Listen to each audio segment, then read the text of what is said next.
এত ভালো তো ভালো না। যুদ্ধবিরতি ঘোষণা করলে কি হবে?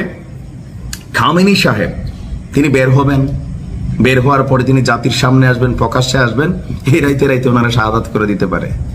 বিষয়টা বোঝেন নাই? যখন গর্তে ঢুকা যায় কোন জায়গায় আছে, পরিস্থিতি শান্ত করতে হয়। আমার কাছে এই যুদ্ধবিরতির মধ্যে একটা রহস্য ফিল হচ্ছে যে এরা কিন্তু বলছিল যে খামেনি সাহেবকে শেষ করে দেওয়া হবে। আপনি যদি ভাবেন যে ভাই একজন খামেনি, ইয়েস, আজকে আপনি বাংলাদেশের আওয়ামী লীগের পরিণতি দেখেন, একজন শেখ হাসিনা নাই, পুরো বাংলাদেশে আওয়ামী লীগ নাই। একজন তারেক রহমান বাংলাদেশে ছিল না, বিএনপি ওইরকম কিছুই করতে পারে নাই।